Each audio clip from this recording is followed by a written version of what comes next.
Teman-teman sekalian, pekan ini juga menjadi Jumat terakhir di tahun terakhir 1438 Hijrah, di bulan terakhir dalam hitungan bulan-bulan tahun Hijrah.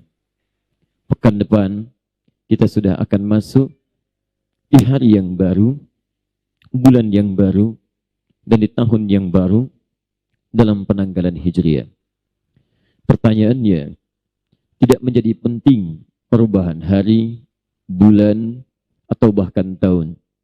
Yang menjadi penting itu, dari setiap titian waktu yang Allah berikan sebagai modal kehidupan bagi kita, berapa yang sudah kita maksimalkan untuk menjadi bekal kita kembali kepada Allah Subhanahu wa Ta'ala.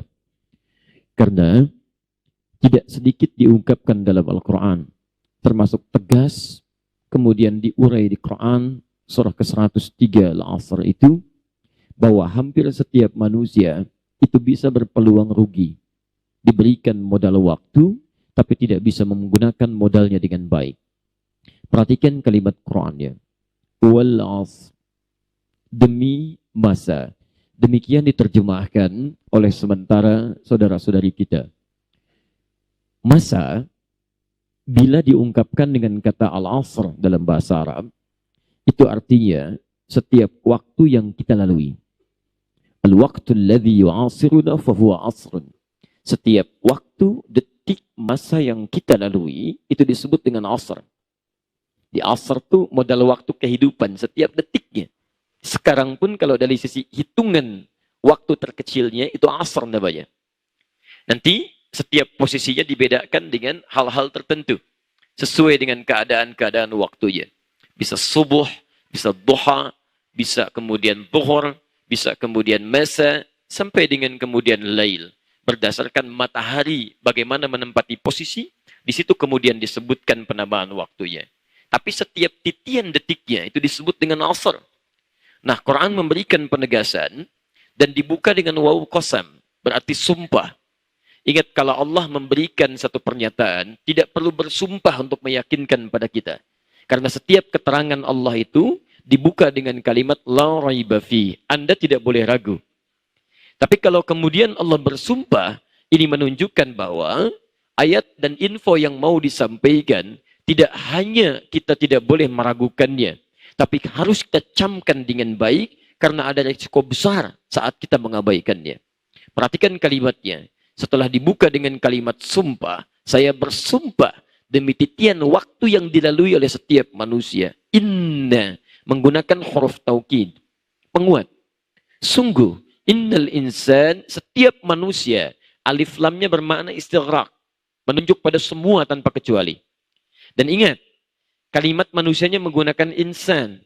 Saya sering katakan, ada 5 penggunaan manusia di Quran, dalam istilah Al-Quran. Kadang disebut dengan bashar. Qul innama ana basyarum mithlukum. Disebutkan 35 kali dalam Al-Quran. Kadang disebut dengan ins, disandingkan dengan jin. Ya ma'syaral jinni wal ins, wa ma khalaqtul jinna wal ins. Pasangan ini disebutkan 18 kali dalam Al-Quran. Kadang disebut misal dengan Bani Adam, menunjuk pada asal mula keturunannya. Ya Bani Adam khudhu zinatakum 'inda kulli masjid. 7 kali disebutkan di Quran di 7 ayat berbeda. Kadang disebut dengan An-Nas, An-Nas. Surah paling favorit. Qul a'udzu birabbin nas. 241 kali disebutkan di Quran. Tapi di sini tidak disebutkan bashar, bukan ins, tidak juga Bani Adam, lain pula An-Nas, tapi Al-Insan, Al-Insan. Baik disebutkan 65 kali dalam Al-Quran, di 63 ayat berbeda, di 43 surah yang tidak sama. Kalau disebutkan insan, itu artinya menunjuk pada setiap manusia dengan seluruh totalitas aktivitasnya. Seluruh totalitas fungsi kehidupannya. Diseakan-akan kalau disebutkan insan, hei manusia, dengan semua aktivitas yang kamu kerjakan. Baikkah, tidak baikkah, ibadahkah, muamalahkah, semua yang kau kerjakan.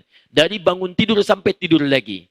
Ada orang yang diberi kesempatan untuk beraktivitas, tapi dia rugi. Rugi. Kenapa? Karena tidak memaksimalkan setiap waktu yang diberikan oleh Allah Subhanahu wa Ta'ala.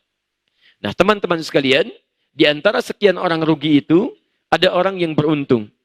Ya illal ladzina amanu wa amilus salihat wa tawasaw bil haqq wa tawasaw bis sabr. Malam ini jadi refleksi kehidupan kita. Maaf, apakah sampai malam ini setiap detik yang Allah berikan, ingat ya, yang dihisab itu hitungan detiknya nanti. Bukan usia Anda berapa, Anda sebutkan 35 tahun, 33 tahun, 65 tahun, 70 tahun, berapa detik sudah Anda lalui dalam kehidupan Anda. Dan yang dihisab oleh Allah bukan amalan besarnya sekaligus, tidak. Tapi setiap yang kecil-kecilnya. Awas, hati-hati. Bahkan disebut dengan zarrah. Zarrah itu ada yang menerjemahkan dengan atom. Ya, padahal dalam bahasa Arab, itu partikel paling kecil, unsur terkecil.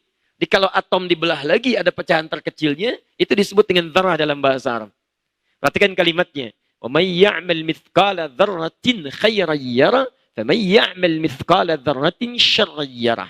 Jadi kalau Anda mengerjakan yang terkecil pun baik itu, hati-hati, baik itu, kita berpikir yang baik, di situ dihitung oleh Allah Subhanahu wa taala. Mengerjakan yang baik dihitung oleh Allah Subhanahu wa taala. Sekalipun kebaikan Anda itu sebesar atau mungkin sampai dengan partikel terkecil bahkan di bawah atom. Tapi kalau buruk, itu pun akan ditampakkan. Awas, hati-hati. Nah, sekarang persoalannya, tahun akan berganti, hari akan berganti, bulan dan pekan akan berganti, berapa kebaikan yang sudah kita kumpulkan sampai malam ini?